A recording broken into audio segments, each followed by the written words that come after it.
Desde principios de la humanidad hemos tenido reyes y o reinas en distintos territorios, países, etc. Claro, con el pasar del tiempo se convierte en parte de la cultura popular.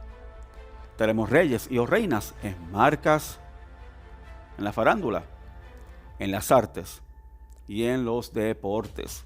Y ahí es donde la lucha libre hace su incursión. Saludos, soy Carlos José. En esta edición iremos tal vez tras el trasfondo y o la historia del King of the Ring o The King of the Ring Tournament, un pay-per-view que dio mucho de qué hablar, no tan solo en la Federación Mundial, sino en muchos territorios a nivel global. Algo muy importante: ser portador de la corona o del trono necesariamente no te hace verdaderamente pertenecer a la realeza. Esto es, en mi opinión, la primera de 3 partes sobre este tema. Porque vuelvo y repito, tener la corona o el trono no te convierte en parte de la realeza.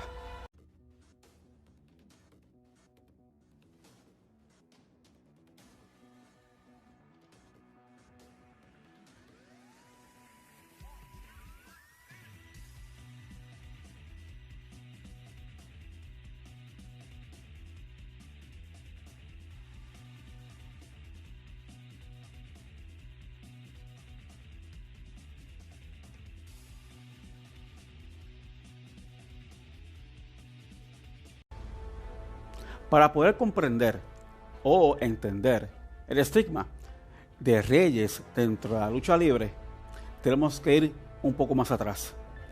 No a principios de los 2000, no a los 90, 80, 70, ni siquiera 60. Tenemos que ir más atrás, a la década entre el 40 y el 50. Y les explico por qué. Gorgeous George fue un luchador que puso la pauta.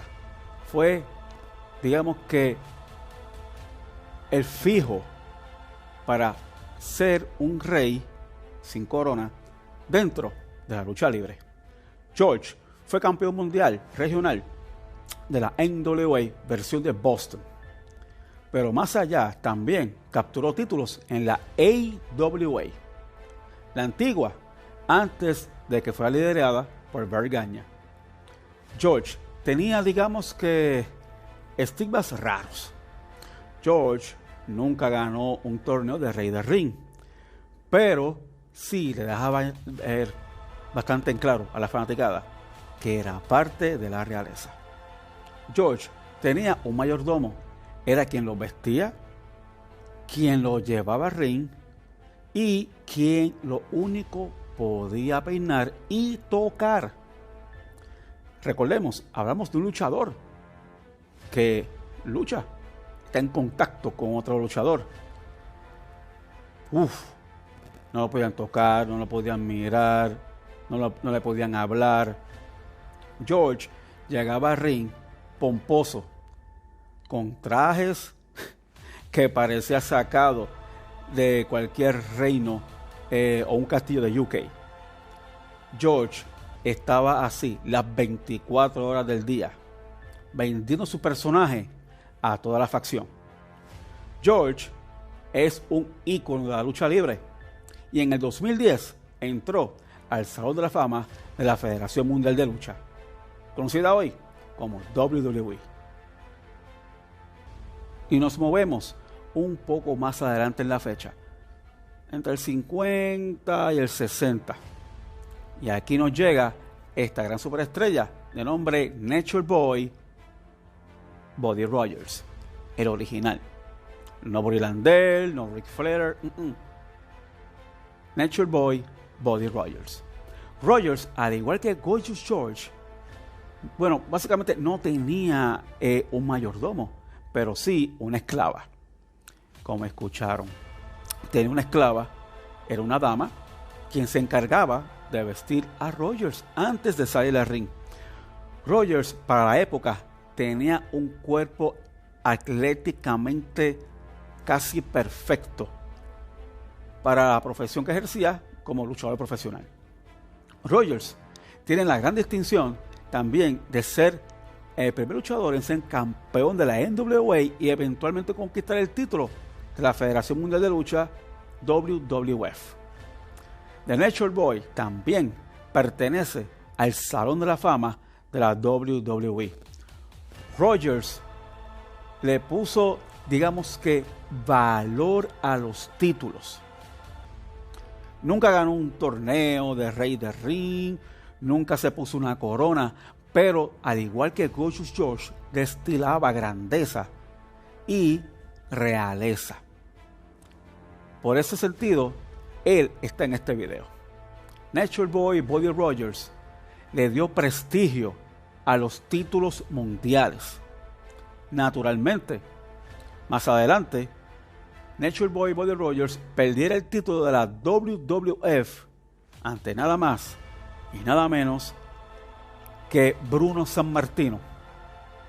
Pero esa es otra historia para otro día. Y nos movemos más adelante en el tiempo. Ahora vamos a tal vez mediados de los años 70, donde el luchador llamado Bobby Shane ya estaba en circulación. Bobby era un tremendo luchador para la época, pero no destilaba grandeza o ser parte de la realeza así porque sí. Bobby Shane tiene la gran distinción también de ser el primer luchador en autoproclamarse como rey del ring, sin haber ganado un torneo, sin haber dado la corona, pues porque sí. Bobby Shane se convirtió en King Bobby Shane. Ganó muchos títulos a nivel regional, tanto de la AWA como de la NWA. La historia de Bobby es, ¿cómo decirlo?, intrigante. Y esta es la historia. Bobby tenía un compromiso para luchar fuera de América. Tenía un compromiso para luchar en Australia. Allá Bobby no tenía el gimmick o el personaje de rey. Antes de irse, le deja su corona y su capa a un luchador para que la usara, de nombre Jerry Lawler. ¿Escucharon bien? Jerry Lawler. Con el compromiso de que cuando Shane regresara a América desde Australia, Jerry le devolviera la corona y la capa, cosa que nunca pasó. Bobby Shane tuvo un accidente de avión. Su carrera duró poco, pero fue el impacto necesario para que más adelante otros luchadores siguieran su ejemplo de ser rey por autoproclamarse a sí mismo, dejando las bases para todo lo demás. Terminando la década del 70 y entrando a la década del 80, nos llegan estos dos luchadores de mucho renombre, pasión, gallardía y mucho espíritu de sobrevivir. Estamos hablando de The Big Cat, Ernie Ladd, y de George R. Dog. Y aquí tenemos que tener las cosas juntas, pero divididas. Primero voy a hablarles de Ernie Ladd. Ernie, al igual que George R. Dog, fueron jugadores de la National Football League Association, NFL. Duraron bastante tiempo, pero por lesiones tuvieron que abandonar el deporte. Y ahí entran a la lucha libre. Ernie fue un defensor de los derechos civiles en contra de los descendientes de afroamericanos. Claro, dentro del ring era una cosa, pero fuera de él era muy distinta. Fuera del ring era un gran defensor y muy vocal. Dentro del ring, dependiendo del territorio que fuera, era rudo o técnico. The Big Cat, también conocido como The King, sí, también usó una corona, por eso está en este video. Ernie se autoproclamó King, al igual que Bobby Shane. Pero aquí está la contraparte, George R. Dog. Él no se autoproclamó rey. A él le dieron una corona los propios fanáticos. Increíblemente. En distintos territorios hacía pareja con Ernie. Ahí no usaban la corona. Cuando se separaban, cada cual usaba la suya. Así cuenta la leyenda. Ambos son miembros del Salón de la Fama de la WWE. Ambos no están con nosotros, también fallecieron. Pero aquí está la inspiración de ambos. Los dos rompieron esquemas tanto fuera del ring, dentro del ring, en la NFL, abriendo paso para estrellas como Booker T, The Rock, Ron Simmons, Shelton Benjamin, Bobby Lashley, luchadores que hoy día son superestrellas, pero vieron la inspiración en ellos dos, The Big Cat y Ernie Ladd. Ahora, esto es lo más interesante. Ambos son de un grupo selecto de luchadores que fueron futbolistas primeros y luego incursionaron en la lucha libre. Entre ellos, Big Van Vader, Mr. Wonderful Paul Orndorff, Lex Luger, Brian Pillman, The Rock. Y la lista sigue y sigue y sigue. The Big Cat y The Georgia Dog. Dos reyes dentro de sus propios reinos. A principios de la década del 80 fue marcada por reyes. Pero dos trascendieron mucho más allá de lo que fue Bobby Chain, Ernie Ladd, Georgia Dog, Buddy Rogers, Gorgeous George, etc. Estos dos últimos reyes marcaron generaciones. Y vamos por partes. Número 1, Jerry Lawler. Recuerdan que él heredó la corona de Bobby Shane, pero que no se la pudo regresar porque Bobby lamentablemente falleció. Y se reconoce a Jerry como rey de ahí en adelante. Pero toma la posición, digamos que toma verdaderamente el reino, cuando tiene un feudo con su mentor, Jackie Fargo. En aquel momento, Jackie era el campeón mundial regional de la NWA a nivel de Nashville, Tennessee. Pero Jerry tiene ese feudo con su mentor, le arrebata el título mundial y de ahí en adelante se establece finalmente como Jerry the King Lawler. Capa, vehículo, corona, etc. Era un verdadero rey ante sus fanáticos y ante el mundo de la lucha libre. Jerry no solamente se establecía en Memphis, sino que lo hacía en la NWA, AWA, en todas las federaciones que Jerry estuvo. Capturó el título de la AWA, World Heavyweight Title, de manos de Mr. Perfect Curt Hennig. Y ahí era un rey con corona y con campeonato mundial. ¡Wow! Jerry lo tenía todo.